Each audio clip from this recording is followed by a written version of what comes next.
Can I have them now? They're all mine? They're all yours. Okay, thank you.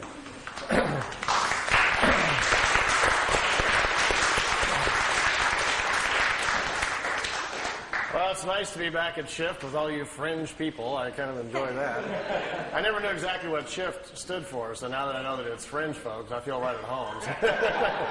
I got in. Someone asked me a while ago how I got involved in UFOs and what was the interest, and I had to. My mind kind of jumped back real fast. I was standing on the Great Wall of China. So you can do a lot of things and find out a lot of information. And most importantly, you can communicate or send signals directly to creation, the creative source, which is an infinite number of spirit forms just like ourselves, who we all have evolved to the point where they know how to create and run universes. And you sometimes will get answers back. What's the importance of this? This enables you to find truth for yourself. The ultimate learning system.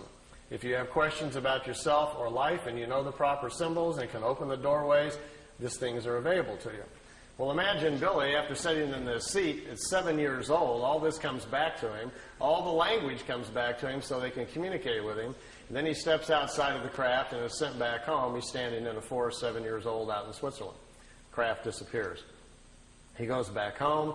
For the next few years, his education continues. They challenge him to remember things that have happened to him in his past and so forth, all about himself. So he has a very interesting childhood. Now, most of us, when we're 8, 9 years old, we're working on spelling between the lines and figuring out, 4 times 3 and so forth and doing our painting projects. Billy made it through the 3rd grade. And at that point, one part of his mind was still learning math at the local school, and the other part of his mind is being crammed full of all these very high, sophisticated technical things that they want him to learn. As well as he can't sleep because at night the dream state is so serious with all the stuff that's flooding into his head that we have a very confused young boy here. So he didn't finish his education. Instead, he quit going to school. His parents weren't paying much attention, so Billy would leave the house in the morning, go out into the forest, be left alone, sit down in the forest by himself at 10 years old, go into his meditative state. The stuff would start flowing in. He got educated in the forest. Billy has not lived a life at all like the rest of us. He's never had a driver's license, never owned a car. He's really never even gone into town. He's been living out in the country his whole lifetime. Then at the age of 16, something very interesting kind of happened. On his 16th birthday, the voice he's used to hearing all the time, he thought would come in to wish him happy birthday, was getting very familiar with it. Instead, the voice changed, and it was another voice came into his head. It was a female voice that said she would take over his education, and now it was time to do some serious work. Let's leave home, the voice said. The voice told him to go to India and start studying, that they would direct him where to go. He was led out to India, to an ashram in Meiruli, India, where for the next 3 years he stayed in those areas and studied their philosophy, the different philosophies of man, went over into Tibet, crossed over there, studied with them, came back. During the 3 years, he had almost 100 contacts with these beings who started showing up in the disk, taking him aboard the crafts and moving him back and forth in time for his own education. When he was 19, he had to finally make the decision whether or not he wanted to go public, whether or not he would work with them to do this or not. Then they says, it's your decision. Now we're going to leave you alone for 11 years to get your life in order. You're a young man. Go get your wife. Go get your children started. Get your family started, and we'll be back. Well, he says, this isn't going to be real easy because I've already seen most of my life inside the craft. He says they have viewing screens that can show you the past or the future. He already knew who his wife was going to be. He already knew he was going to have 3 children. He already knew where he was going to live. He says, this isn't exactly fair. I feel like there's kind of a plan out there. I just have to kind of walk in the right steps. So he says, well, I guess I'll go to Greece where I'm supposed to go, and I'll be meeting my wife in about 14 days on the side of the road. And it happened, just like they told him. He met his Calliope. They were married on December 26th. He was 19, she was 17. They had to sneak across the border because she was underage. Made his way back into Switzerland where he went, and they had their children, and he settled down in the farm area where he was comfortable. At this point, let me show you some of the pictures and things that happened to him. I know some of you have seen many of the pictures before, but I can see on some faces you haven't. We'll go through those rather quickly and show you some because they're always kind of exciting to see some of the pictures. I've got the slide tray going, and I'm on a leash here. Maybe someone could help me start the slide projector. And I think we'll have to slide a little bit this way now, so it'll go by this gentleman. You got room to come to it if you want. All right, well, let's see what happens to us here if we can get an image going here. Do we have any control over lights here? All right, light control. And let's see if we get a nice image here or where we're at.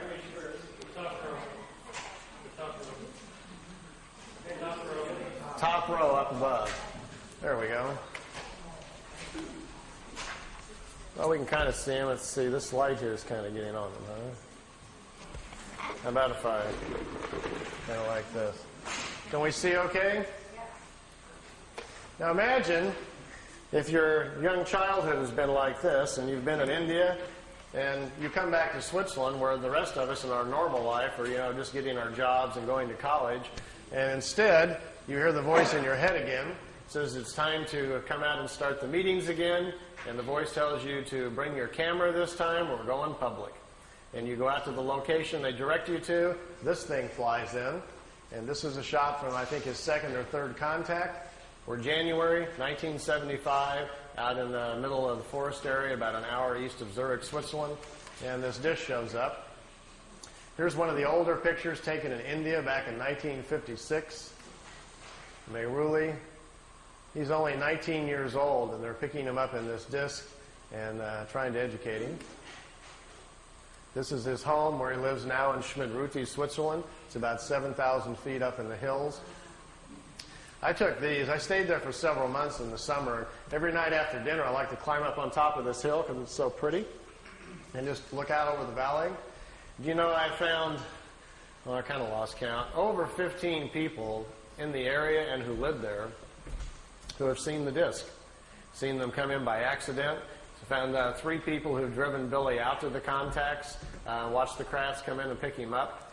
And then one night I got to see them myself. I asked Billy if I could see them, and they came by and let me watch. I got to go out in front of the house and stand there with him and watch the disc come in and float over the house. So it's pretty spectacular when you actually see them. Here's one of the few pictures we have of it on the ground. Most of the contacts were during the daytime. They were going on almost on a weekly basis. Billy would get this familiar cooling sensation. He'd hear the voice in his head telling him where to go. He'd go out to the area that they'd chosen. And many times they would set the craft down on the ground like you're looking at here. They'd get out of the ship, sit down and chat. I think, to me, one of my most memorable memories of him telling me about the contacts was at the first meeting on January 75. A lady stepped out of one of these crafts, came over and sat down. They talked for an hour and 20 minutes underneath the tree. And Billy asked the lady, he says, "Who are you?" She says, "Well, my name, you can call me, the name that I chose for myself is Semyazi."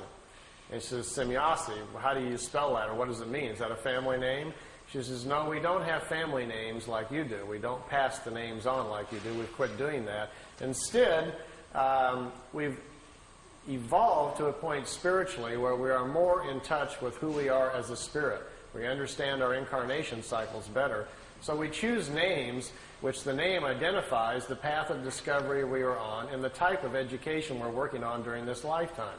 And in our language, the sound, Semyazi with a Z, means a woman with half the knowledge of nature. And that's her study. She's trying to solve more of the equations about nature in relationship to man. Well, Billy was trying to make his notes and was trying to make some, write it down phonetically how the name sounded to him. So he wrote it out, S-E-M-Y-A-S-E, Semyazi. So all of his notes, that's what he always called her, but that's how she called herself. She said on that first meeting that they've been watching this for quite a period of time. Their race is quite old. They are descendants of people from the constellation Lyra. People from the constellation Lyra. And in the constellation Lyra, they say, is the oldest known form or civilization of the human form that we are. They don't know how old it goes back. Their records only go 22 million years, passed down from society to society.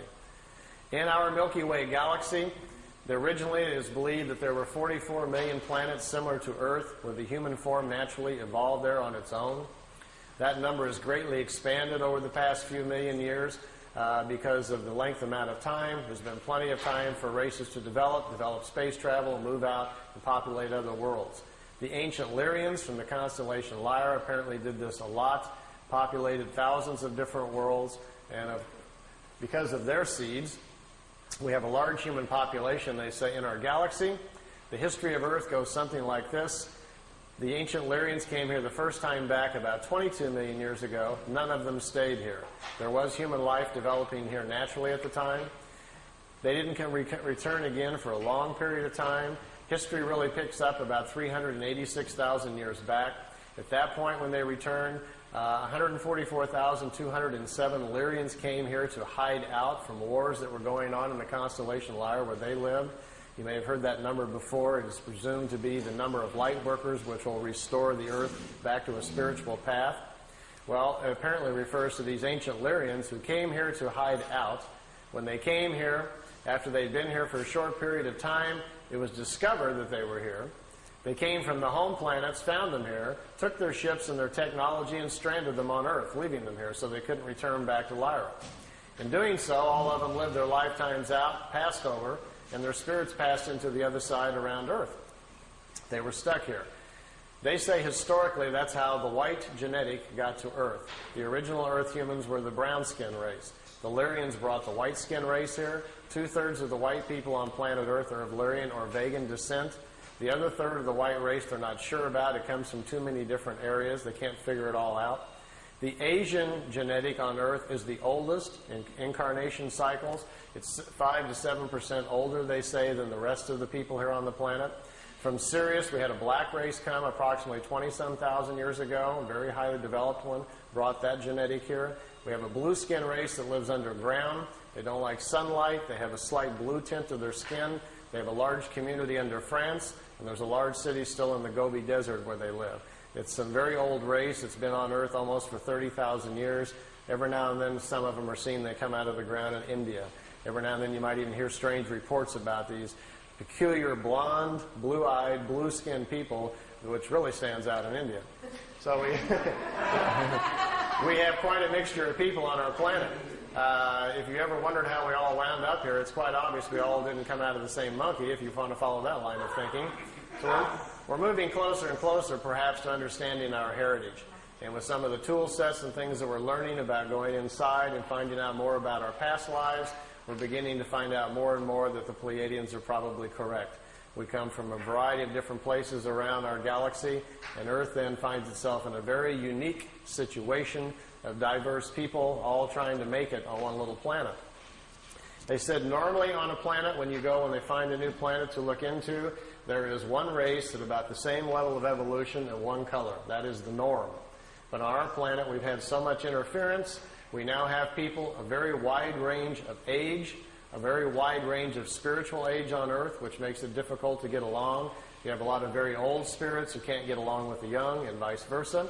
Our biggest problem, they say, is overpopulation. Imagine for a moment I handed out to all of you some glasses. Remember those 3D glasses in the 3D movies? Well, imagine that I gave you something that allowed you to see spiritual energy. Suddenly you didn't see physical bodies any longer. You just saw the individual spirit. And you could also see the creational energy that made up everything around us, including the planet. So I'll pass all those glasses out to you here for a second. And as you put them on, suddenly all you will see is these little glowing images of our spiritual energy. And if, let's say, we backed out into space so we could see the planet, we would notice that around the planet Earth there are several rings. The first ring forms after the planet cools, and the very first forms of low single-cell creatures begin to form on the planet. The first ring forms. These rings are the other sides for the different levels of spiritual life that's on the planet. They continue up to 7 rings for the different life forms. After the animal kingdom, the lower orders, the insects and so forth are formed. The highest order of life, which is us, comes into existence. We are the 7th ring around the planet at the top. And they explain this to Billy because something pretty interesting is going on. Normally, in that other side, there's a balance of people on the other side. If we are in balance and living our lives correctly, there are 2/3 more people on the other side there is in physical body. That's because at our age of evolution, the average turnaround time on the other side is 152 years. And if people are living 70 to 75 years, then they spend twice as much time on the other side in between lifetimes before they cycle back in and come back into physical life. Our problem right now, we have overpopulated the planet so badly that there are too many young spirits on the other side. See, what happens is, let's say there's 5 billion people here on Earth, which there is right now, over that, and tomorrow about 50 million women become pregnant. open up this window of opportunity for new spirits to come in. Well, with our glasses on, we can clearly look at the other side and see there's hardly any spirits on the other side. There isn't 50 million spirits to come in. They're already in body because of overpopulation. Now watch what's going to happen. As you watch the other side, you will see little dots start appearing, little glimmers. Those are brand new spirits being pulled into the other side. They're coming out of creation. Creation will sense that there are new spirits needed to continue nature's natural cycles. There's nobody on the other side. Creation flows new spirits into the other side so the cycles may continue. But what's our problem? These are brand new spirits who haven't had any lifetimes yet. And when they come into life, there is no accumulated wisdom to provide their intellect and aptitude, so they will have a normal life like the rest of us. So consequently, we have people coming in who cannot even manage the bodies they're in. They're very short on intellect and aptitude because they have no experience yet. So we probably will label them either sick, ill, we'll send them off to the hospital thinking they're insane or crazy or whatever. They'll have a very difficult time of it, probably die at a very young age. They see this as our biggest problem because we do not understand spiritually what our existence is about and how we really work with nature. So we're ignoring that. We seem very bent on pushing ourselves or worshiping with religions and belief structures which take us away from the basics of nature. So they see it as our major problem. And they said, quote, "We see you as an insane society rushing headlong to your own destruction that could only be averted by a change in mass consciousness." That was on Billy's first contact in '75. Judging by the evening news the last year or so, they were probably pretty correct. I'll dash through some of these pictures so you can see them. Here Billy's got them parking the disc by trees. He was constantly being asked if he could put it by known object, get pictures so they could test them out. So he had them parked by, trees, fence posts, over lakes, anything that he could.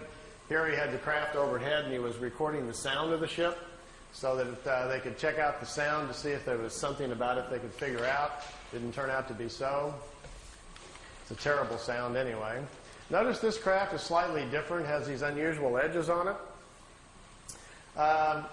If any of you have any contacts, or tonight you're driving home after listening to all of this fringe information, and you hear a voice in your head and it says, "Look out your window," and you look out the side of the car and there's driving home after listening to all of this fringe information, and you hear a voice in your head and it says, "Look out your window," and you look out the side of the car and there's a white light following you, and the voice suggests that you stop the car and get out, and you find yourself slowing down and you pull the car over the side and the voice says, "Would you like to, they'd like to meet you.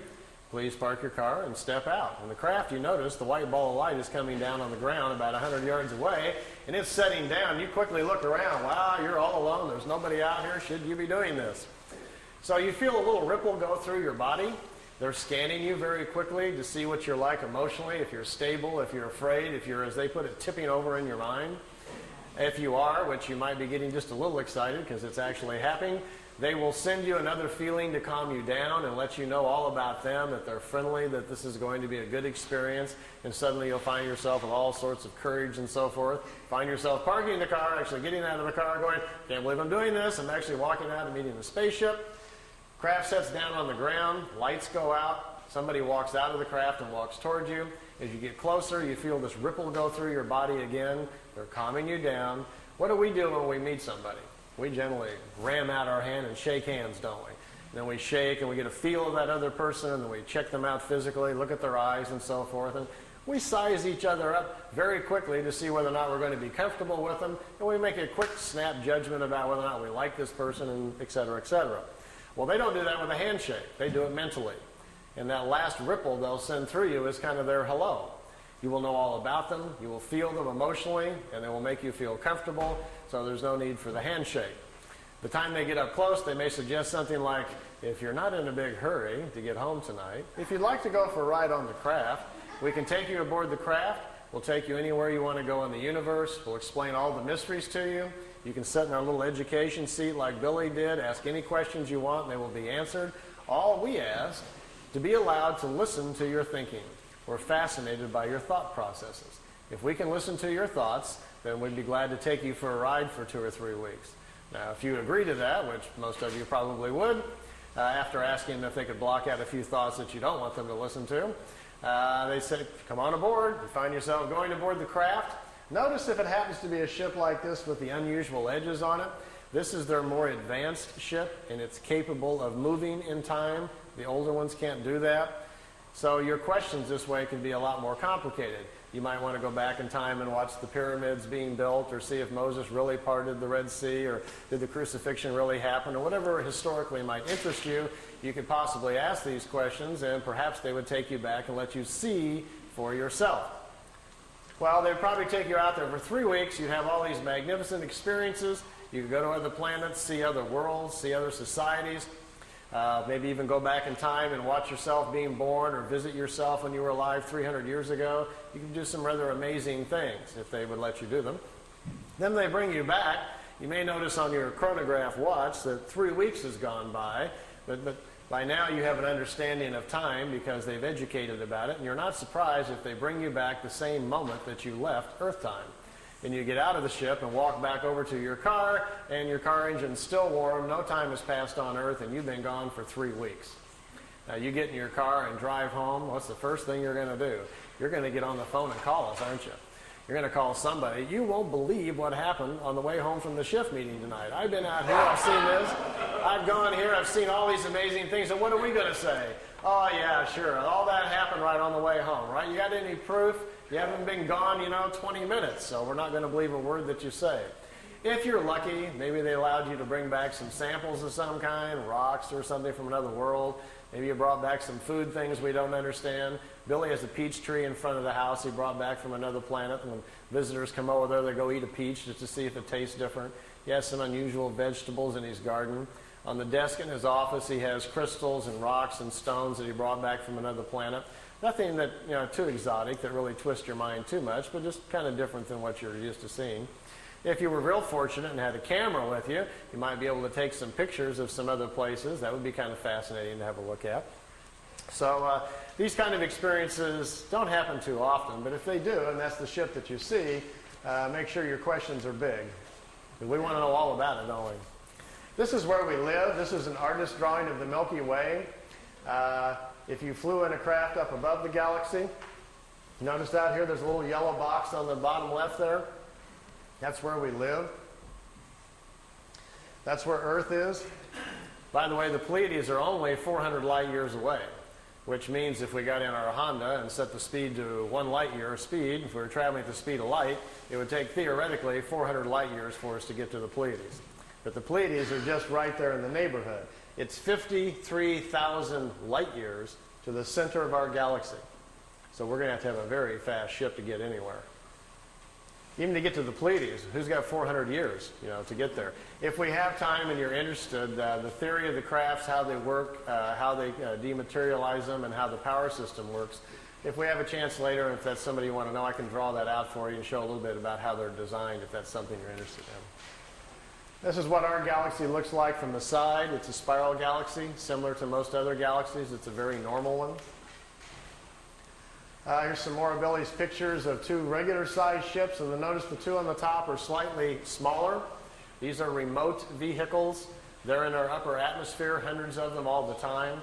When you talk to people that claim that they're having visions or ideas, or they think they're psychically connecting with the Pleiadians or the Arcturians or something like that, in most cases, it's with these little remote discs. They pick people, 20, 30,000 of them at a time, and they broadcast visions and ideas to people. They're generally never from Orion or Arcturus or Sirius or whatever like that. They find out that people are far more interested in listening if they think they're making a connection with a far-off ET than they are with a metal disc that happens to be a mile over their head. So understanding our mental capacities, these little remote discs fly around the planet quite oftenly, sending out their ideas and visions you pick up in sleep and listening to your thought patterns. They're intrigued with our thinking, they say, because they've discovered that the average person on Earth can live 75 years and spiritually only grow 6 or 7 months. They look at us as a spiritually dormant planet, that our lack of understanding about nature and how things really go make us more of a study than anything else. We are so misled, they say, by all of our belief structures and things that exist on our world. The time we survive through, our kindergarten grades, our schooling, and our early years with our parents who mislead us, not on purpose, but they do because it's how they were taught. By the time we get to be 10 years old, there's so much stuff in our head that we can hardly get life straight. Well, you all know how that works. You can't wait to get out of the house and go out, and what happens? By the time you're 30, you run off and go to an S meeting or something to figure out what's wrong with you. Then you maybe go to a psychiatrist, or you come to a fringe meeting like this, searching for answers. We're all trying to figure it out, aren't we? And usually about the time you get to about 40 or so, you kind of getting a handle on everything and figuring life out. By the time you're 50, you got it nailed, but then, you know, you're going downhill, and gee, you wish you'd have known all this when you were 18. So our problem is we just need to live a lot longer, don't we? If you did have a craft at your disposal and they picked you up, you might want to go visit some of the other planets. Here, Billy took a picture out the window. Right here is the top of a disk right in front of him, and there's another one up here. There was 3 craft. They took him to Venus, let him take a few pictures. They took him up to Mars, let him see that. They took him up to Jupiter, let him see the red spot, and brought him back. It took 2 hours and 35 minutes for the trip. Here's another picture out the window. This is a blow-up. When the pictures were being taken back, and most of these were shot in 75 and 76, by the way. The pictures, the agencies, the CIA, and most of the intelligence community were very fascinated by this when it was going on. This is actually a computer blow-up. It's a process picture. It's been digitized back in the 70s by a CIA office in Zurich, Switzerland. They were trying to understand the propulsion systems or learn something about them from these things. And this was one of the pictures they chose. Billy really didn't get that close to the ship. It's just been enlarged and filled in. But it makes a very dramatic-looking picture. For those of you who might be slightly scientifically oriented, let me give you a crash course. See this bar right here? This is a very important factor in what makes this ship work. This craft basically doesn't produce what we would call anti-gravity. All matter is comprised of atoms. Follow me on this. It has electrons and protons. We have electrons spinning around a nucleus, right? So the concept is that anywhere you would go in our atmosphere or in the universe, anywhere you go, there are atoms or subatomic particles that have electrons. Well, as long as you've got electrons around, one of these things will work. This device actually is designed so it will swim within electrons. That's what it's doing. Here's what happens. Down at the bottom, right here in the center, we have a reactor for power. We have a rod that goes up to the sensor. And up here at the top, we shoot a charge, a very positive charge. And right above, where this rim is right here, the whole top of this ship, the surface area of the craft, a positive charge is shot out. And what it does, it charges the electrons that are flowing around the top of the craft, and it makes a vacuum right over the top of the craft. That's what causes it to lift up off the ground. Because down in the bottom, out in this area down here, the charge is all different. There's a negative charge put out by the reactor down here. There are 3 capacitors on the bottom, 120 degrees apart. When the capacitors fire, a negative charge goes out the bottom, but the capacitors do not work if the craft is too close to the ground. The planet itself grounds out the charge of the capacitors. So they have to lift it off the ground before they can have the capacitors charged up. So that's the purpose of the vacuum at the top. And this right across here is an interesting kind of metal which separates the positive charge from the negative charge because the surface of the craft is highly charged by this intense field that's going on. So you have to separate the two. We have the charge at the top, slowly lifts the disc up off the ground. It gets up about 12 feet. The capacitors down at the bottom, there are 3 of them in a triangle form down at the bottom, charged up. As soon as they kick in, the flow of electrons then moves down the side of the ship, gets out to the edge, and electrons have a very peculiar nature. They will not turn a corner. And when electrons get out to the edge of the right out here, they accumulate. And this accumulation, as soon as the charge gets high enough and they accumulate to a certain point, a field goes all the way around the craft, and that's what you see glowing at night if you see a disk. When the field gets up to a certain frequency, voila, we've got propulsion. The ship is then isolated within its own gravitational or magnetic field, and at that point, basically, the bottom of the ship is chasing the top of the ship, which is in a vacuum. And you've got a way to move a craft around. Now, if you accelerate that with a tremendous energy force they have within the reactors inside, which, by the way, are no bigger than the size of a football, it's an implosion system with no radioactivity. You can put your hand on it while they work. They're very small. That creates a strong enough energy field that you can move around anywhere you want to go. So if you're thinking of building one, by the way, the more of the science stuff, how to create the charge, the voltage that you need, and the other things are on a website I put on the web. If any of you are interested in that, I'll give you the address later on. You can dial in and read the whole thing, and perhaps you can build one or something. If you do, bring it to the next shift meeting, and we'll all go for a ride. You know. This is building some landing tracks. You can see them down here, the 3 landing tracks where the craft sit on the ground. It's kind of reminiscent of crop circles, isn't it? Here Billy's got his tripod out in the foreground, and the crafts are off in the background. Here we've got a regular sized ship and 2 little ones again. Those little remotes. This is a different kind of craft. It doesn't sit down on the ground. It floats. The bottom of the crafts are flat. Burns the ground up pretty good though. There's one at night. It wasn't a solid craft. It was just more of an energy field. Billy took several pictures of it. We have about 20 witnesses that also took pictures of this. It changed shape. Small objects came out of the large one, flew around the house. Billy tried to communicate with it, but communication wasn't possible. Later he was told that he had been paid a visit by a group of life forms, if you want to call it, from another world that do not exist in solid form. That there are many kinds of life in various shapes and forms, and some of them are non-physical. And the non-physical ones can move their essence or their energy field or whatever you want to call it to where they want to go. They get together in groups and kind of like jump to different places that they want to go to. Kind of like biolocating, I guess we might call it. And what you're looking at here is a picture then of a life form that exists in a non-physical form that biolocated to Earth for whatever reason, perhaps just curious about Billy. These are the last photo sessions taken in 1981. Billy's got them pretty trained by now to park by trees, as you can see, and known objects. He calls it the Italian wedding cake.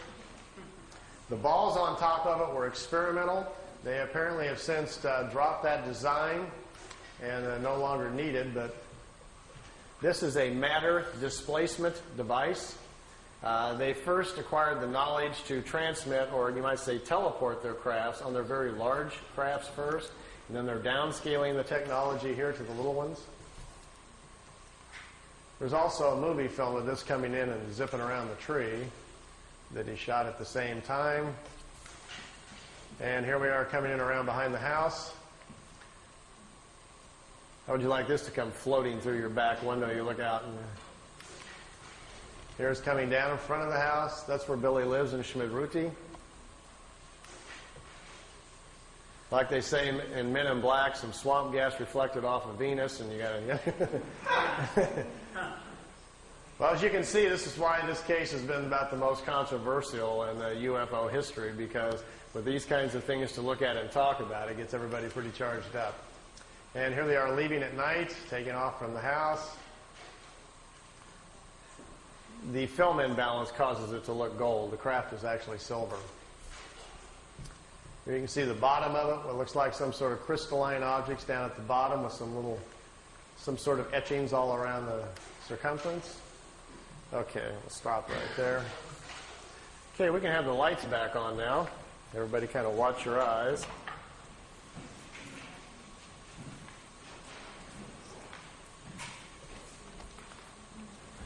We're back. Meier's contacts went on till 78, ended in October 78. The time I got there, they were pretty much all over. But I didn't go there really to see the ships. My own personal interest really was what we might be able to learn from these folks. You know, it's not going to be that far, probably in the too distant future, maybe sometime within the next 50 years, they are going to land on the White House lawn, or somebody's going to. And we're going to have open commerce with life forms from other places. We are going to meet the family man of the universe sometime. It's going to happen sometime in the future, probably when, after we've gone through some changes and grown up a little bit and got more responsible as a planet, somebody will probably decide, okay, it's time perhaps to make connection with us. These pleiadians, anyway, say they're not quite ready to do that and think we're really several hundred years away from that before they are interested in any kind of open commerce. And I asked Billy, I said, do that and think we're really several hundred years away from that before they are interested in any kind of open commerce. And I asked Billy, I says, why is that? He says, well, evolution comes into play here. They're a lot older than we are. They're still physical. They still have children like we do. They still have to eat, but not very much. They only sleep perhaps an hour or two out of each 24-day cycle. They don't eat prepared meals any longer. They've extended their lifespan now up to about 1,000 years. So they're living in a much different kind of society, as well as the main difference, he says, is their mental. He says talking to them is like interrupting a monk in the middle of meditation or something. And then you find out the monk has an IQ of 1,000. You don't even know what to say to this person. They're tremendously intellectual. They know what you're thinking before you even hardly get your thoughts together. They are tremendously insightful about our emotions. And they look at us almost, not unkindly so, but almost more like in a lab experiment. Like we might look at, some ants or a horse or something. There's a vast difference between us intellectually and mostly morally. He says they've evolved to a point on their world where they live a lot different than we do.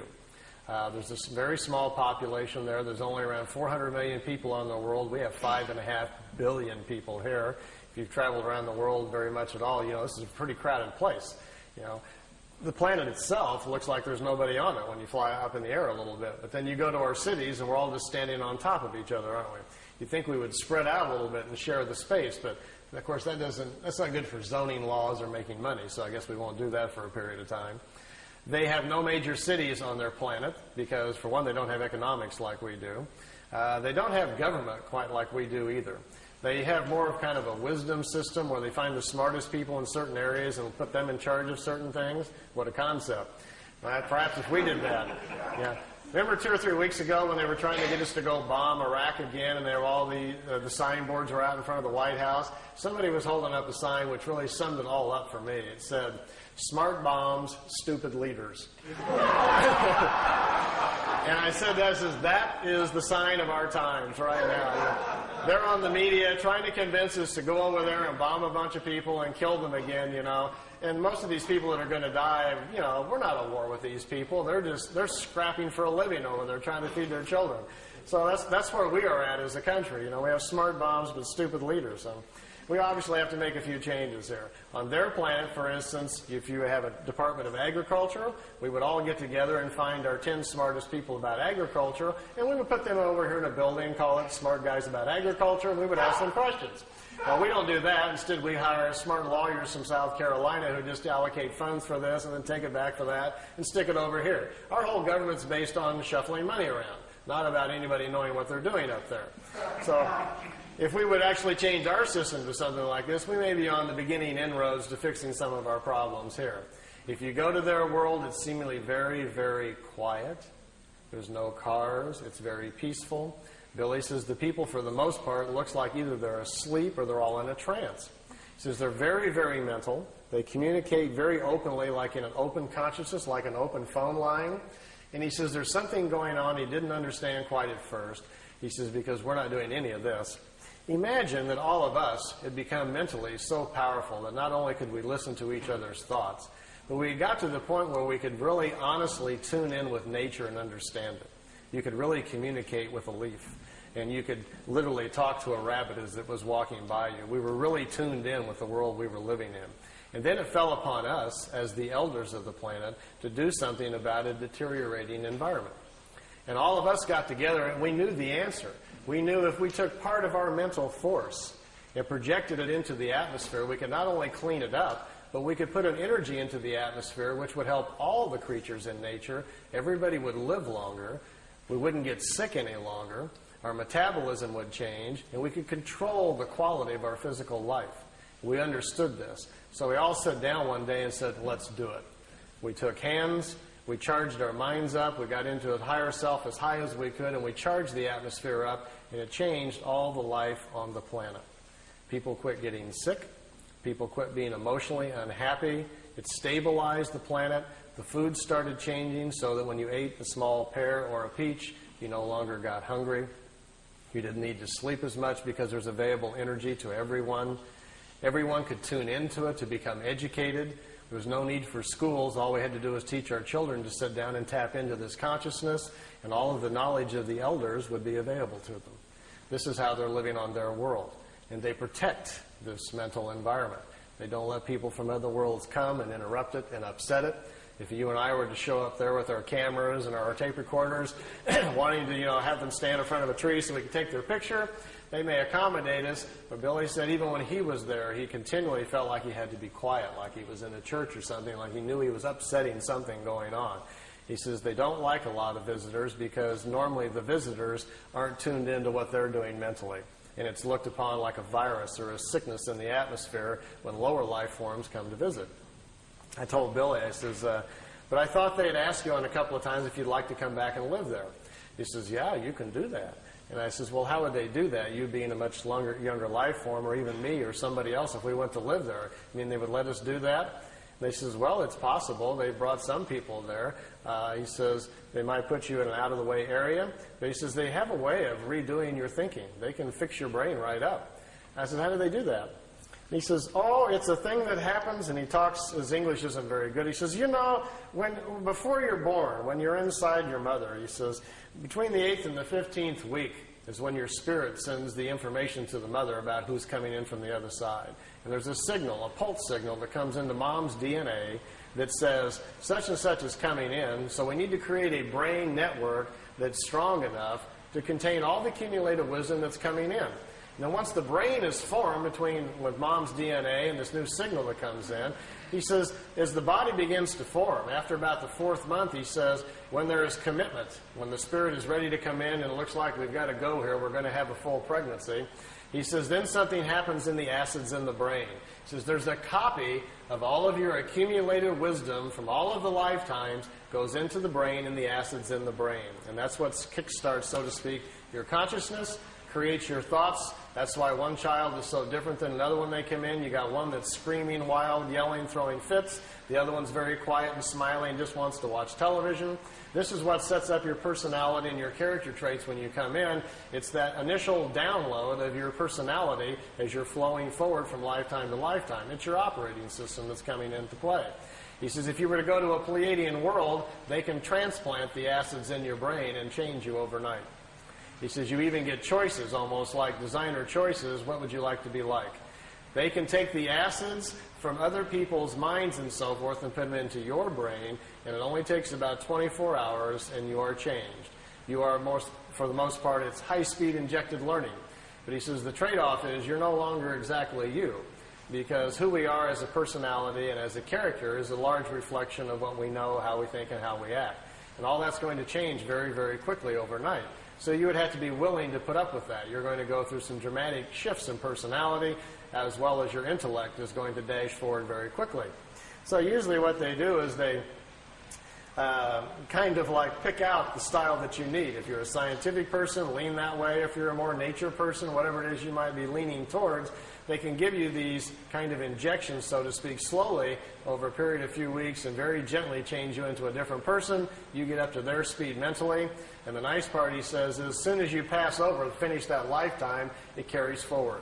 That wisdom carries forward. That wisdom carries forward into your spiritual self. They'll teach you how to do it. Then your next lifetime, it sticks. So you've, in effect, kind of taken a shortcut in the evolutionary cycles and skipped a few lifetimes down the road. So there are potential shortcuts. It is quite possible to do that.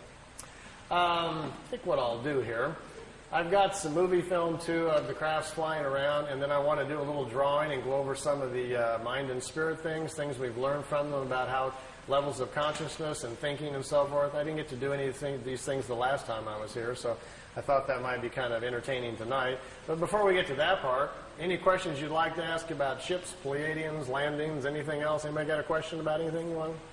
I'm open to ideas. Hi. Hi. What kind of contact have you heard is still happening, say, in the last year and a half or so? And are you still in contact very much with them? Well, I was at like 86 or 90. Billy's, all these pictures were taken 75 through 78. The last photo session you saw, that last ship was in 81. After that, he has had a few sporadic contacts, but not much of anything. In 80, when I was over there, Billy told me they weren't coming by anymore. He was not having any more contacts. He would have what he called social calls, where every now and then he would feel them in his head, or they'd talk to him in his head. Or you might see the disc over the house for a few seconds. They would just kind of check in on him. But the organized, ongoing contacts for his education and our benefit were all over. They weren't going to do that any longer. They'd stopped doing that part. while I was there, I did get to see ships a couple of times. In the last 2 or 3 years, the people that live there at the house with Billy say that he's had a couple of more contacts, and they've been written down in notes. I've read them. Frankly, I don't believe them. I don't think they're written by Billy, for one thing. I think people around the house who have more of a vested interest financially are trying to proliferate the contacts. Billy, no one's met Billy. You wouldn't know if he wrote it or he had not. No one would know unless you understood him and his personality and what he's really like. A sad situation has kind of fallen in over in Switzerland. We have a group of 24 people who own the rights to Billy now. They have since 1984. It's an organization called the FIGU. I was a member for 3 years. The FIGU is in charge of all of the information. Billy doesn't read the mail or do anything anymore. He's just not that healthy. They have got into a situation where they have discovered they can make money by selling the information. And now it's $10,000 for a franchise fee if you want to start a FIGU study group, and $680 a year for members to pay dues to mail over to Switzerland. And when they found out they could get into that and money started coming in, things have shifted. So we have a situation where the human element has come into play, and we don't have this warm, cozy little spiritual environment over in Switzerland any longer that used to be there 10, 15 years ago. So it's become kind of a machine now. It almost seriously borders, I hate to use the word cult, but they've gotten so closed-minded about things that it's going that direction. They're no longer open to other people's interpretations. They're mad at everybody, and it isn't a real healthy situation any longer. I kind of gave up communicating a couple of years ago. All I was doing was getting into arguments with people. Either they're mad that I don't come over anymore, or they're mad I wrote a book, or they're mad I'm doing this or that. And it's not why I went there to begin with. I was just a traveler on the road, stopping for my own personal experience and education, much like you go to the pyramids or the Great Wall. You go to benefit yourself and to learn and keep moving on. And they were mad at me for stopping in and moving on. I resigned from the group in 1990. I wasn't mad at anybody. I just didn't want to be part of this group attitude any longer. I started getting nasty phone calls just because I would talk to other people and they didn't want me doing this or that. And I said, this is getting really out of hand. I said, I'm not a follower type, quite plainly. I'm a road traveler. I'm a troubadour, if nothing else, or a vagabond. So you got the wrong guy to try to control and put the screws on. So then they sent me like a 5-page contract to sign that I wouldn't talk to anybody and only do what they told me and blah, blah, blah. And I just kind of chuckled and laughed. That's this last-ditch effort of a desperate group. So I made a nice videotape, sit down in the living room, thanked him very much for the experience, but resigned from the group, and thanked Billy for the experience, and I haven't been back over there since. So I'm just still going down another road, still looking for things. Anything else you want to chat about? I did at Billy's, and they were in such an unusual way that it sounds pretty strange. I can't do it on my own. When I was young, my mom was part of what was called the National ESP Board in the 60s. We had a guy named Harold Sherman, Little Rock, Arkansas, was teaching the government what ESP was. My mom was one of those 5 people they brought in that was clairvoyant, and underneath it all was the government trying to see if we had these unique people who could see what the Russians were doing or whatever, My mom could see what was going to happen tomorrow. She couldn't see beyond that, like short-range, clairvoyant type. And because she could do things and was very into it, at an early age, my mom taught me all about the crystals and floating things and where the different areas of your mind are. So I knew a few things when I got there. And Billy recognized that right away. And when he did, he says, how much do you know? And he sat down, we began to talk, and I found out he knew a lot more than I did. But I understood the basics of it. So he says, try doing this. And he would give me some mental gymnastics to do with symbols to see how strong I was. And then I would get in the pyramid to try it to see if I could cause things to happen and so forth. Well, I got to a point after a little while that he would say, well, I'll meet you tonight. You go to bed, and I'll give you the symbol to use, and I'll meet you, and we'll go aboard the craft. He says, okay. So I would go do my breathing things I was supposed to do, and I would invoke the symbols and lay down, do my thing, and get into my blank mode. And then I would hear his little bitty voice, hello, Randy. And the first couple times it happened, I jumped up. I thought he was at the door. It kind of spooked me. But he wasn't at the door. He was up there waiting for me. Billy gets out of his body as easily as you and I walk out the front door. He gets out of his body, and then he came to get me. And after I didn't do it right the first few times, and I got onto it, then next thing I know, I'm on board a craft, but it's like you're a fly on the wall. No one talks to you, addresses you, and I would watch Billy communicate with them, but no one ever would look my direction. I never felt anything. I was strictly there as an observer. And I don't know how he actually did it, but I can't do it on my own. I never got to go out on a craft on by myself physically or anything, but I had months of experiences like that. And mostly I was told the reason that they would do that, without having gone through the early childhood of opening up the spiritual language in my mind, they said that most of the people on the planet who are of that old Lyrian genetic are older than most of the other people. And if they are, buried inside them already in their spiritual side are the old memories of the Lyrian lifetimes. And as Lyrians, they've already lived on worlds that are far more advanced than the one we're on right now, so it'll come to them easier. So they said all I really needed to do was be exposed to the ideas, and the whole chapter would come back to me. So that's kind of what happened. And with me, Billy would just give me a few things and kind of grin and says, "You got it?" And I'd say, "Yeah." He says, "Go outside and figure it out." I'd go sit down and think about what he talked about, and I could walk back in and explain it to him for 3 hours. Stuff just started coming back very fast. So he says, "We don't need to teach you as much as we just need to wake you up. And once you're awoken, then you can go do whatever you want to with it." So that's the kind of context I had. Yeah? Well, when you talk about Lyrian entity or other cultures or whatever, aliens, if reincarnation is a fact, I mean, you can't tell the Lyrian, I mean, what do you call them, Lyrian.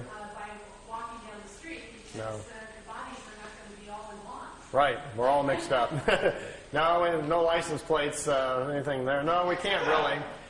For the most part, the ancient Lyrians, when they first came here, stood out quite a bit. They were 7 to 9 meters tall. They came from different worlds with different atmospheric pressure, so they'd be easily spotted.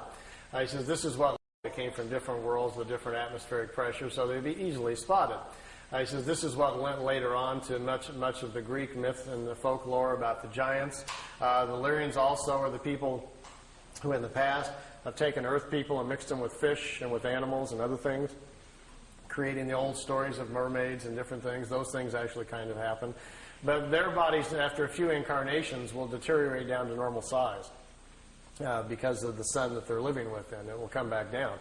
So, no, we can't really. And because we've mixed up 7 or 8 races on Earth that are now even more than ever beginning to intermarry and mix up, there's another big problem, which I'll explain after the break, about how our spirit doesn't go in the right place. We're doing that a lot. We're getting people out of their normal paths where they're not coming in where they're supposed to and when they're supposed to. And that causes problems and puts them within different families where they're out of step and so forth. So there are things that are going on. And I'm going to kind of explain that to you in natural order on the second part here a little bit. Yeah? You get 2 questions. Hopping the Atlantic, what's your current feeling on the Florida connections that you've worked a little bit on the past? And if you're still in contact with it or feel good about those connections in Florida, has there been any kind of mental communications that have come through? He's referring to a case I looked into in Miami, Florida a couple of years ago. There was a fellow that came forward, said he was having contacts with the Pleiadians, and had some pretty good pictures. Some of the pictures were good. Some of the others looked very homemade. The pictures that I liked, I listened to his story and put a video out called The Miami Contacts, and as things will go sometimes in life, made a little error there. Tape had only been out about 6 months when I discovered that 3 of the pictures at the end were fakes, and that the craft that was supposed to be flying along beside him down the freeway wasn't a craft at all. Instead, it was a blimp from Virgin Lightships in Orlando, Florida. So I kind of stepped in it there. So when I found that out, I confronted him with it, and things didn't go well from there. They went downhill even more. As I found out, the person who helped him put together the videotape he supplied me came forward and said, well, they cut out the strings on the other part and did video effects. Those were fake.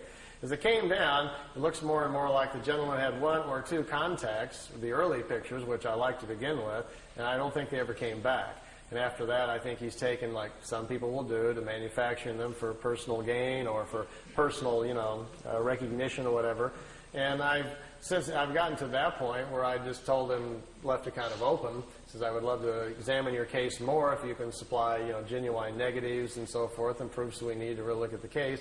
But at this point, it looks to me like you're just manufacturing things and make it up. So I'm not wasting any more money on it until, whatever. So I've just kind of left it open and nothing's happened for the last year or so. Yeah?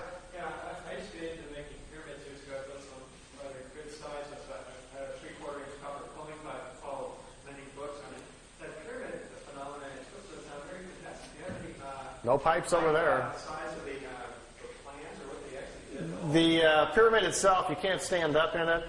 It's probably this high, and it's solid copper. There's no tubes. It's a solid copper frame. Really, the solid ones are the only thing that really work. The tube ones are very, very mild, and the effect is not very strong. But the dimensions are same as the Great Pyramid, the standard pyramid geometry. It's a four-sided pyramid, just like the Giza Pyramid. The top of it, though, has a little device on it. It's an accelerator that accelerates the mind waves. So when you meditate stronger and deeper quicker. So you're out of time within seconds. You don't know where you're at, and you're not allowed in it unless you have the buddy system. Somebody has to watch you go in, and the timer's put on, and they watch you. I wasn't that good, but a couple of the people there at the center float when they get in. After about 10 minutes, their bodies get to such a high state, they start twisting, and they're just turning around in the air. And they have to be on a timer to bring them back down. They watch their bodies so they don't fall on their head and things like that. So some of them are quite astute at it, much like the people in the East are at it.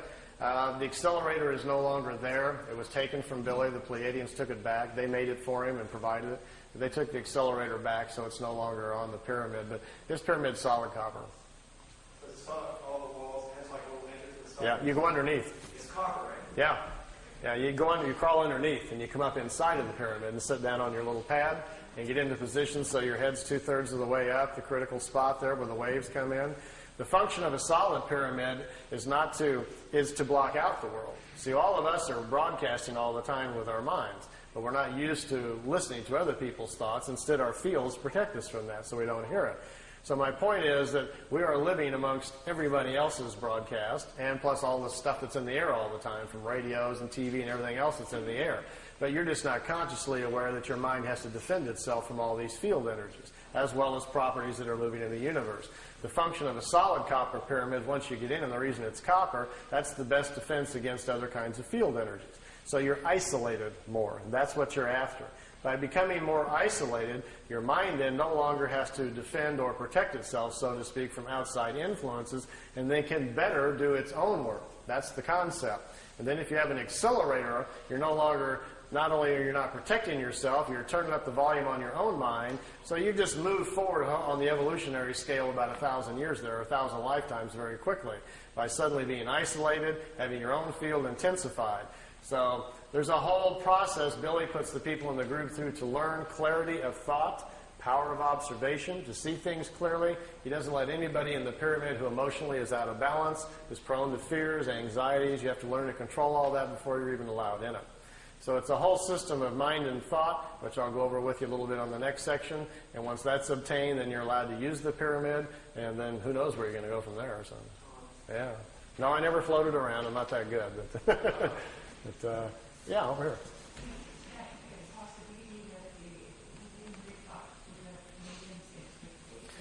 They said that they were, after the third year, they told him that expectations were 32%. That's about where it was at. The contacts were stopped because Billy's health was failing rapidly from trying to control the group around him, which was getting very out of control. Once the people around him learned what was going on, it settled in on them, the levity of what was happening. This concept of being special set in on too many of them, where they thought they were better than everybody else and they'd been handpicked somehow for the planet. And that thinking got carried away and the group just got very out of control. And at that point, they says, we stop at this point. It no longer serves our interest. So to them, in many ways, and they told Billy throughout the 3 years, that much of this is a test to see how people will respond with open contact with us. We'll have physical contact with you. The people that live around you, we will not have physical contact with, but they will be made to know it's for real. We want to examine what happens to the human condition when it tips over, when reality steps in and takes over your current thinking. And most of the people at the center did not do very well. The original people all became, like, as Billy calls them, pit vipers. All snapping at each other, jealousy, infighting, arguing. Suddenly everybody hated each other, fighting over money, who's sleeping with who, and it became a real nightmare. So Billy was like, stop, stop, stop. This is becoming a madhouse, and then at that point they stopped it. It went a lot longer than expected. Let me show you something. See these tapes? This is Billy's whole 3 years of meetings. There's stacks of paper this high, all of his notes. I took them and put them all on audio tape. This is the whole 3 years of his meetings, and they're in chronological order. As you listen to the tapes, it will tell you, even after about the third or fourth meeting, already they were considering stopping. because they could see that it was too fragile for people. He says, we can only take this so far. So they decided to kind of test it out. And all along, all throughout the contacts, they were always very concerned about that. In almost every meeting, they would discuss someone living at the house, how they were thinking. This person is dreaming incorrectly, becoming very fearful. This person is becoming overwhelmed with their... Every meeting, they would discuss someone living at the house, how they were thinking. This person is dreaming incorrectly, becoming very fearful. This person is becoming overwhelmed with their ego, and they're starting to get jealous. This person is trying to make the other one look bad. They were studying everybody's human condition.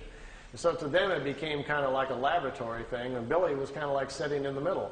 He's got all these 10, 15 people in the house behind him that are going berserko, and then he's trying to keep his cool and get them to keep coming back. I think 4 or 5 times on there, he's literally almost on his knees, please come back. I want more education. Let's continue. And they kept saying, like, that's enough. It's time to stop. And at the end, the last contact in October 78, they put him under what they called a probation for a year. If everybody could get themselves together and calm down, they would start them again. But it got worse. Instead, people just went nuts around the house, and Billy says no more, so they didn't come back anymore. Yeah. Yeah. Those 3 volumes that Wendell Stevens put out, early translations, how complete or accurate? Wendell Stevens was the original investigator on the case. That's how I found out about it. The notes, Billy's notes, the 1,800 pages of all of his typewritten notes, Wendell has a set and I have a set. And Wendell made the messages from the Pleiades books out of those. Wendell didn't change anything. What Wendell did was leave things out that he didn't think people were really ready to hear, and mostly that was pretty much all the spiritual stuff. Wendell's not comfortable with that.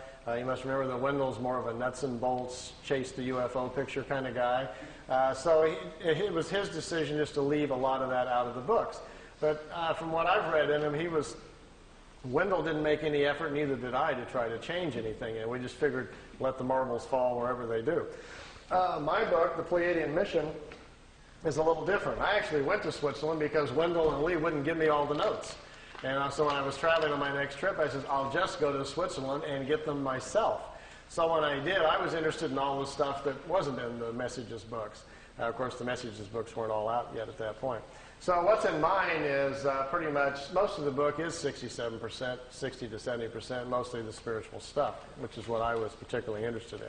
The book isn't about the UFO case. It's about the Pleiadians, how they live, why they came here, all about Earth, our history, what a creation is, what a universe is, all about the incarnation and the cycles and everything. These were the things, the questions that I had, and that's predominantly what's in my book. So your book is your book a summary then of this? Yeah, in my words.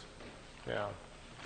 And I think in some ways, not to put Wendell's down at all. I'm a big Wendell fan. I love the guy. But my book is probably more accurate at the things I talk about than his, because Wendell wasn't interested in a lot of those things. Wendell felt obligated to put it out, but didn't care that too much about it. And there's a lot of places in Billy's notes where things are not explained well, and they just didn't get it right. And then later on they fixed it, and Wendell didn't know about that.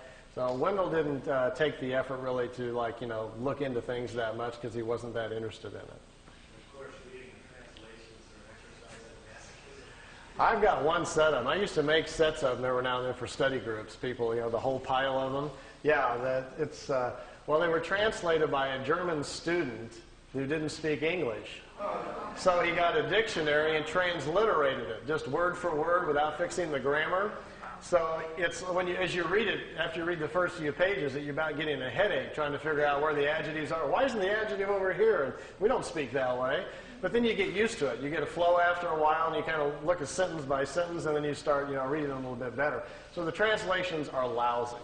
The first 3 books of the 18 books I had translated in beautiful English. I paid $2,500 a book to a translator. I was going to do the whole 18 and then put them out on the market. And I just gave up. I couldn't afford it for one thing. And about that point is when I decided to get out of the Figu, so I just gave up. And I had put the whole thing on audio tape, so I figured that was enough. And then I picked out the more interesting parts of all the notes and put it in the Pleiadian Mission book and stopped there. It's just too big of a task. You have to do the whole thing. There's also some other books that Billy didn't give me, but which I read over there. There was 2 more books that Wendell doesn't have and I don't have. There's actually 20 sets of the books. But the last 2 there's very little information from the ETs at all in it. The last two are all about the people in the house arguing. All the fighting, people were suing each other. One guy called the sheriff on another guy, and somebody's sleeping with somebody. It's just a big soap opera, and that's why he never released those. He never gave them to Wendell either.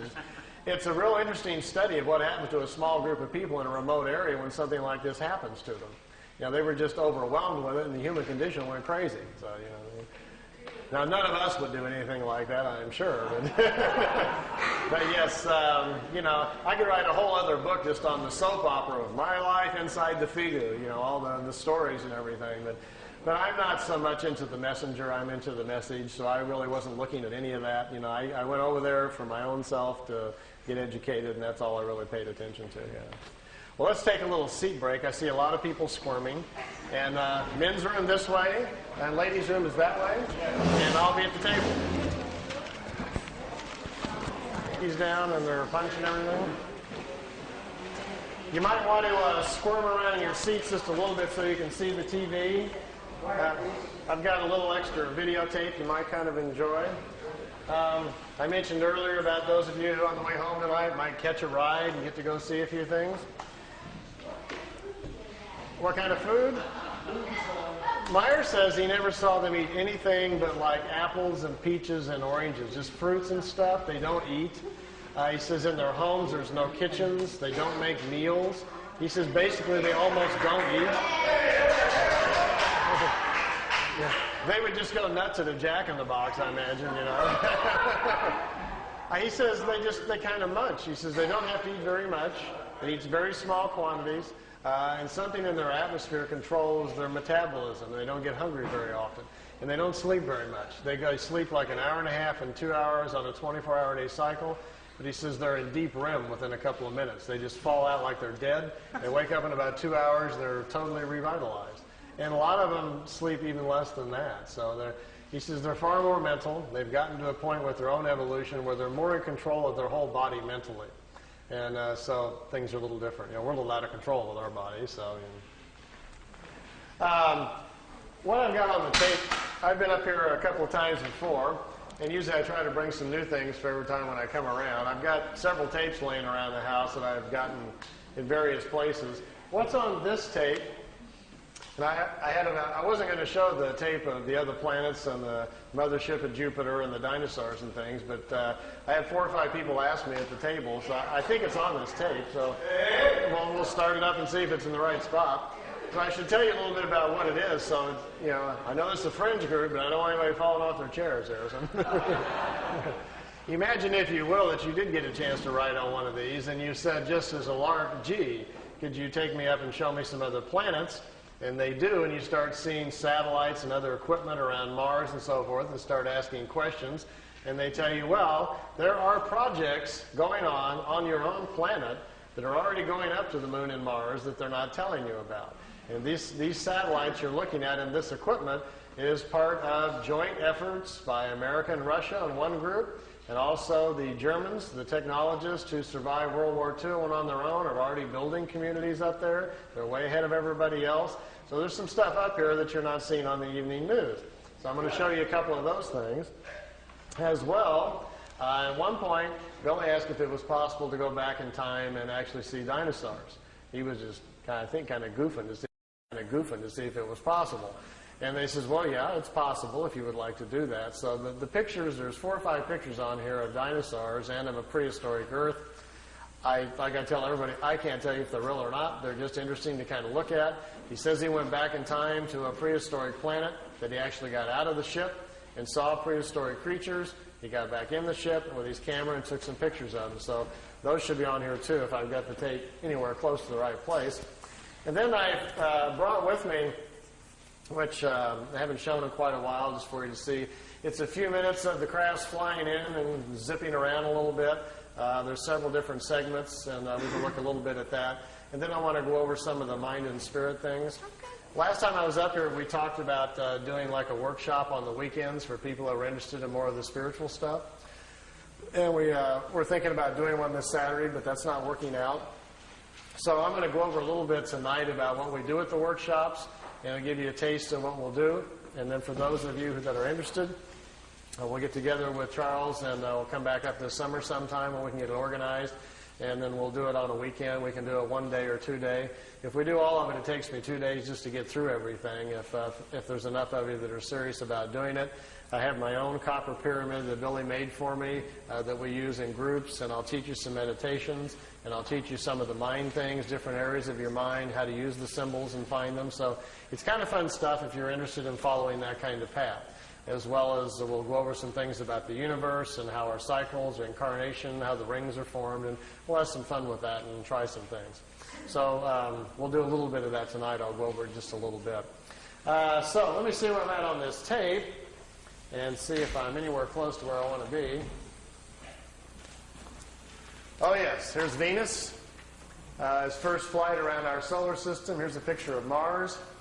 By the way, this is not a professional tape. As you can see, these pictures are in a picture album, and I've just got my camcorder out, and Wendell and I are flipping through the pictures. So this is not a produced tape for you to look at, so it'll probably never be on the market, but at least you get a chance to see some of these pictures. This is Mars just from a different direction with the sun very bright on it. Now, here is Mars, but here's one of these satellites. It's in orbit around Mars, made on Earth, unannounced, and is in orbit. This is the spring of 1976, and this device is in orbit around Mars. I don't know exactly who made it or who put it up there. Here's another one. This is Mars again, and here's the light panels, solar panels, and the satellite equipment in orbit around Mars again. This is a different one. This is a dust storm on Mars. Billy wanted to get close and try to take pictures of artifacts. You've all heard about some of the Sidonoplasma on Mars, about the face on Mars that Richard Hoagland and other people have been looking into. Billy published a paper back in the 70s talking about that. There was a race of people who lived on Mars. They had a terrible catastrophe about 186,000 years back. At the time, there was about 40 million people killed on Mars, and they're all gone now, of course. So there were societies there, and we will find quite a few remains of their civilization once we get up there. Here he's on board one of their large motherships. This is the side or the edge of a saucer that was parked inside as he was walking by it. Here's Jupiter. Here's the mothership in orbit. They're flying into it to go aboard. It was 17 miles high and about 10 miles in diameter. He spent 3 days on it. They went to different places in our galaxy to show him around. This was the craft that was right in front of him as they were flying into it. He took a picture of that one. Here, again, is back at Mars. These aren't in any particular order. Here's another object in orbit around Mars, and look, here's an American flag on it. So there's a couple of things that they've put up there that the military's put up that we don't know about. This is a picture of Billy in a suit. He's on a prehistoric planet to see the dinosaurs. He's got a breathing apparatus on. This is a Pleiadian man, and they've stepped outside of the ship so he can see the animal life on this prehistoric world. Got his picture taken, too. That's pretty good. This jumps back here to, remember the Apollo-Soyuz hookup, us and the Russians back in '76? Billy asked him if he could go up and watch it. They said, okay. They took him up. There's several pictures here of the Apollo-Soyuz hooking up with Earth in the background. Some of the wildest pictures he's got. I mean, just look at the vantage point. The planet's in the background. How else would you get this picture unless you were up there at that particular vantage point? Not a lot of people have that in their photo albums, you know. You can imagine the people at NASA would crack up, you know, if you... They'd probably find it a little hard to believe at first, but they don't have pictures like this. Here it is when it's just hooked up. There's Earth in the background, and here's the two capsules coming together. This is the top of the mothership. There's windows, but there was nobody in the windows as they came into it. We really missed out here. Billy shot, he said, 3 or 4 rolls of film inside the mothership, talking to people and going up and down the halls and so forth. He lost all of the pictures. They were all stolen from him. We've only got 2 or 3 of them left, and they're really practically nothing. This is a prehistoric Earth. They're back in time. That's Earth in the background. That's a moon in front of Earth, and he's looking over the surface of another moon. At that point, they told him there were 2 moons in orbit around planet Earth. We think we're about 60 million years back. Here's another picture over the surface. Neither one of those moons is currently the moon that's in orbit now. The moon that's in our orbit now, they say, has only been there around 5 million years. Look at this one. This is another piece of equipment in orbit around Mars, and it's huge. It's like a space station, and it's in orbit around the planet. It's also from Earth. We haven't heard anything about that, have we? Here's the dinosaur pictures. Billy's back inside the ship, and there's a viewing screen in the craft, and he says he's taking these pictures. Here's our first dino. He's got kind of gold-brown skin, got large hind legs, short forelegs, and a head that looks kind of amphibian, like a vegetarian type. Here's the second one. There's a bird here apparently dropping some food or something. Is that Charles? Charles dropped his food. This one's pretty hard to see. Here's the head of some sort of creature crashing through some bushes here. It's hard to tell. I know it's probably hard to see these anyway from back there, but just the idea that someone could actually go back in time just really gets my brain going. There's a bird. There's his eyes, some pretty nasty-looking teeth. And the last picture after this one is the strangest of all. It's a plant that has an insect head. Billy calls it a plantum. They were trying to explain to him how the evolution of different life forms goes. How, for instance, here's a plant life when the plants are the food kingdom of the world. When the plants evolve to a certain level of evolution, then these lower order forms, here's a small head, and this head is part of that plant. There's these 2 little eyes. It's an insect, the beginning of insect life on the planet when the food kingdom has evolved high enough. There are 7 different stages, they say, of spiritual energies or creational energies on a planet that create the many different kinds of life forms. There's a transition from one kind to the next. Ours is the 7th or the last one. We have to wait until the animal kingdom has raised the evolution of the body material. We have to wait until the animal kingdom has raised the evolution of the body material high enough so our cycles can start.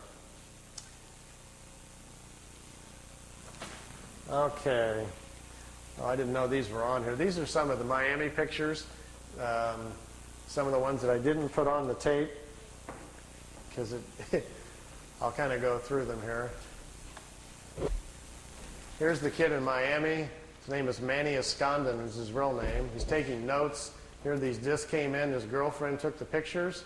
These are flat-bottom discs. They're made on Earth. They're called Vril disc, V-R-I-L. They're manufactured down in Brazil. They also have a factory down by in New Schwabenland in Antarctica.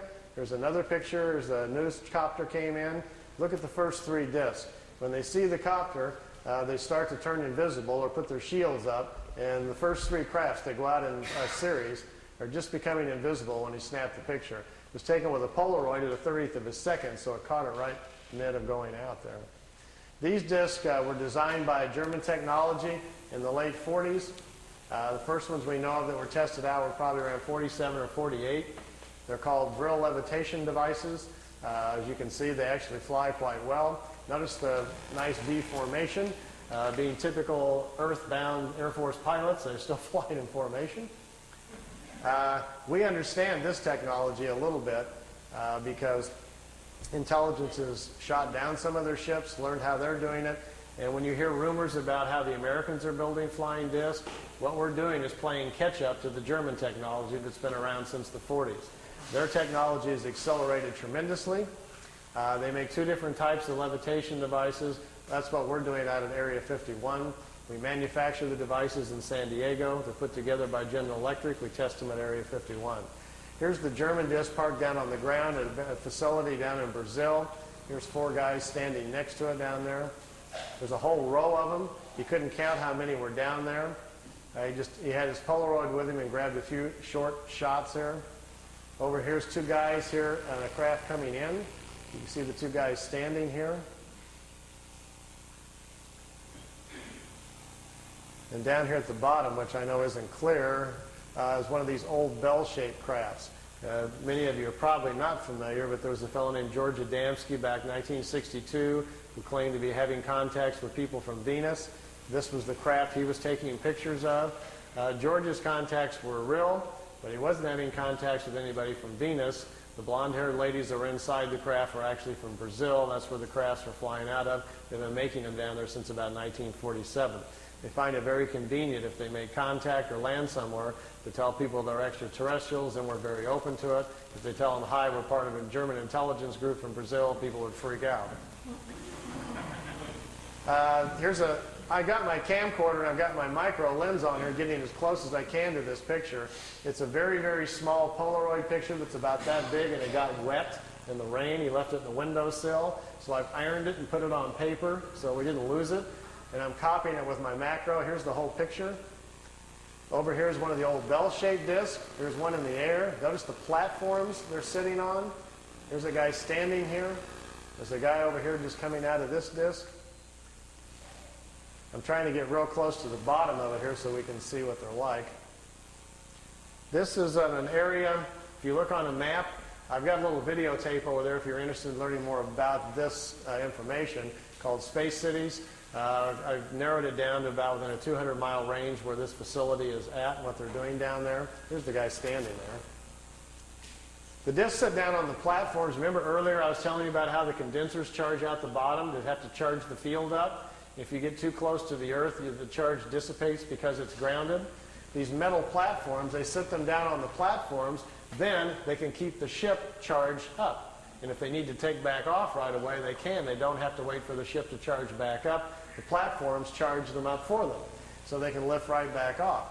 If they would set it down without the platform on the tripod legs, they've got to go through the process again of charging the capacitors up, which takes 3 to 4 minutes. So if they're in a hurry to get away, they're in big trouble. These old bell-shaped discs actually have 3 Mercedes-Benz truck engines in them, driving the magnetic field. This was their first design that they made. This was the first ones that the Germans built. These craft here were under consideration, and they were working on them in the end of World War II. When you hear about Hitler's secret weapon at the World War II, if you go back and look at the newspapers, that's what he was talking about. They were in hopes they would get these things up and working, and they would still have a chance then to win the war. Fortunately for all of us, they did not, or we'd all be speaking German today.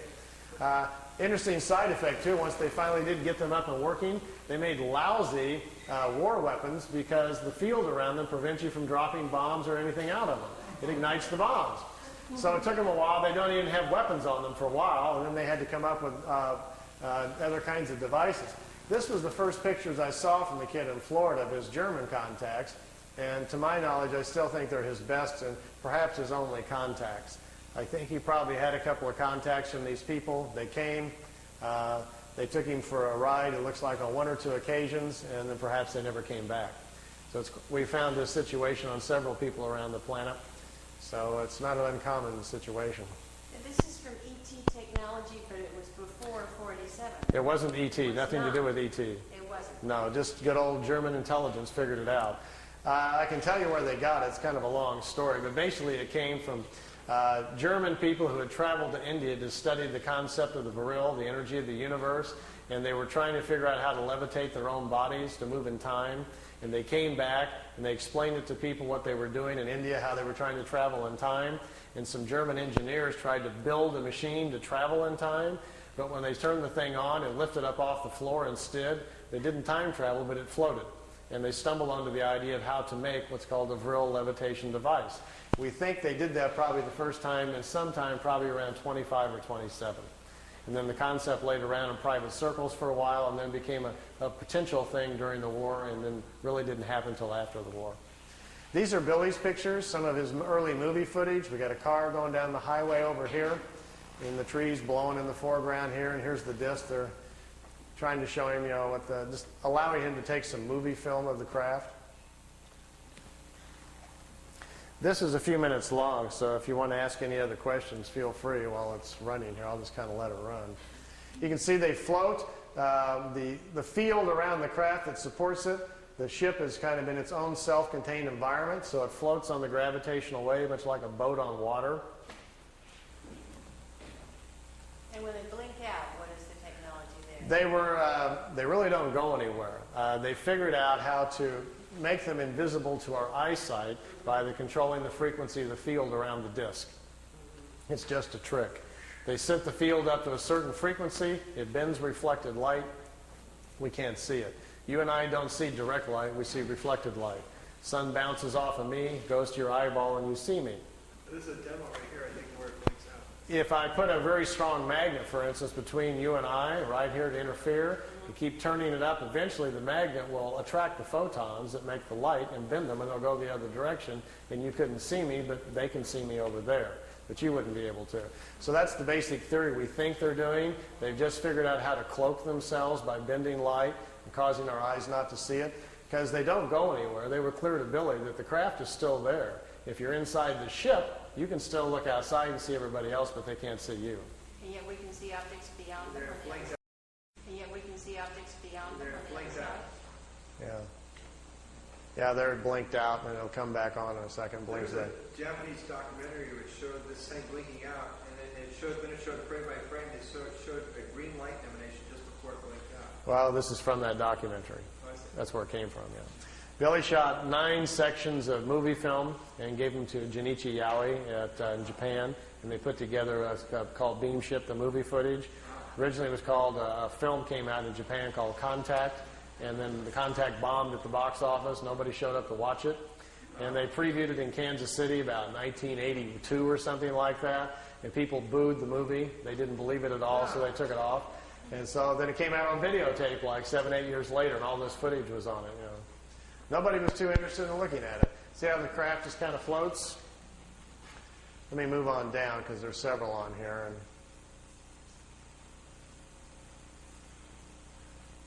Billy's not really zooming in. He doesn't have a zoom. That's the Japanese cameraman excited.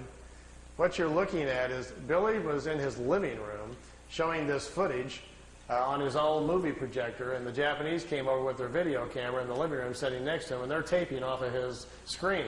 So that's where we get this. Here's another section we're flying in. I'll kind of fast forward through some of these because I think it's kind of long. So, how many ships can you look at, huh? This one's kind of cute because he's walking out in front of his camera, and he's trying to get them to perform some maneuvers, do something sensational for the camera, and they don't understand what he's talking about, and he will eventually get bored and just quit. And there's the craft sitting out there floating out in the background.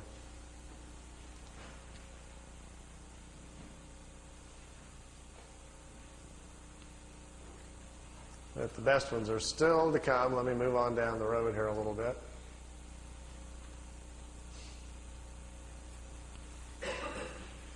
The ones that are made by the Germans or by anyone else on this planet, how far can they go?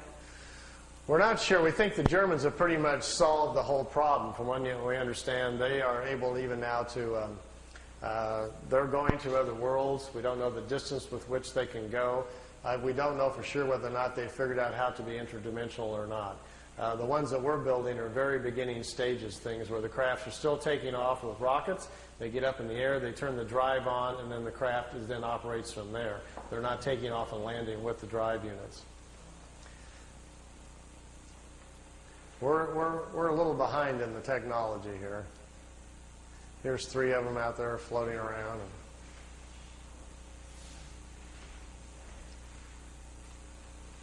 Is anyone else in league with the Germans, not with the Japanese? You know, that's the curious thing. I think at certain levels of security, obviously, on this planet, everybody knows what everybody's doing.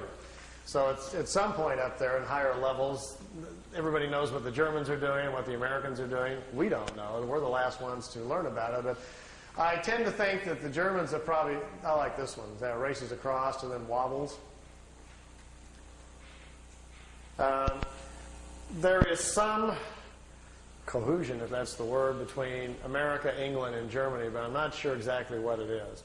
I think we've tried to get along with them at some point to get information from them, but the people in Congress know that the United States is not interested in having open contacts with a renegade band of Germans. Everybody's going to yell Nazis and scream, and it's not going to work. Are we dealing with the Nazis? Apparently not. After the war, they were very fragmented, separated, and went their different ways. The group that's building these discs apparently the ones in Brazil and the other factories over in Tibet apparently have gone off planet, met ETs, and become very spiritual oriented on their own quest and don't hang out with the others any longer. So it's not really very clear, but I think in the future that's what's going to unfold, what we're going to find out, what's been going on the last 40 years here on our own planet.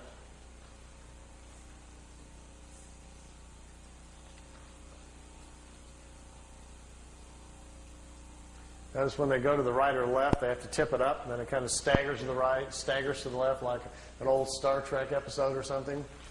That's because out the bottom, we're pretty sure the field comes out the bottom and has to push the craft, so it kind of slides to the left in an awkward manner.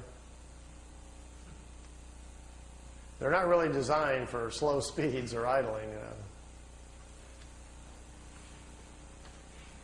So they can go really fast against the... They're not very good at slow speeds. But this thing about traveling beyond light speed to convert it into like spiritual thought energy? Lights, please. One more thought on that, and then we'll kind of get off the engineering here. You obviously can't go that fast. We already know there's something called the mass speed correlation theory, where we cannot accelerate any matter beyond a certain point and it implodes upon itself. That we already know. So even if I had a ship here today, we all got aboard for the price of admission tonight, we're going for a ride. We went out and got in the ship and got inside of it and punched the button to say, go to, where do you want to go? Let's go to the Pleiades and say hi to the folks. Well, we couldn't fly there in the ship. It would take, even if we had the speed of light, and we'd be going 400 years to get there, so we don't have that much time. So they have obviously come up with some methods to move the craft much faster. I've had a couple of talks with independent engineers that are designing things, for JPL and NASA and what their theories about it, just to see if they were thinking along the same lines at all. I says, how are you ever going to accelerate anything that fast? He says, well, you're not. What you're going to have to do is make it interdimensional. You're going to have to change it from a physical form to a non-physical form so it can move at the speed of subatomic particles. And when we do that, we're not sure what's going to happen. That's kind of what they're doing. They dematerialize the craft. It's converted into a non-material state that contains its own map or programming. And then when it's in a non-material state, it's no longer in reality, in the three-dimensional world. And once it's not there, it steps out into what scientists generally call hyperspace, which is another reality where material matter doesn't exist. And there, time is different. A single second in the timeless is equal to millions of years in reality. So you can benefit from that, like stepping into the fast lane. And then, if you have correctly included your mapping and parameters within your non-material state on where to go, you can zip up and down the universe then in hyperspace in a non-material form, going wherever you want, and the clock is standing still. They said the idea of folding space isn't real. It's a clever thought, but that's not really how you do it. Space is not being bent or folded. You're just changing your own essence to do this. So then you go to where you want to go, and the real trick is to be able to put yourself back together and stay within the same time frame. Because here's the clue. Once the craft is in a non-material state in this hyperspace, if the particles that you are now existing in slow down, you come back in time. You'll re-enter in the past. If you accelerate the particles relative to the speed at which they started with, you move forward in time. And think about this. If a single second is equal to millions of years in reality, it would take very little of a change for you to slip off millions of years. Get lost real good. They said that the universe is literally full of beginning time travelers learning these concepts. That these secrets are very closely guarded because to understand them also begins to unlock the matrix of the universe and gives you access to knowledges which is very, very dangerous. So they don't teach anybody this stuff. They say they guard it very closely. It's too dangerous. They being the ETs. Yeah. It's not healthy to learn, and they say until people earn their own responsibility with it. Okay, I got a little drawing board here. It's great.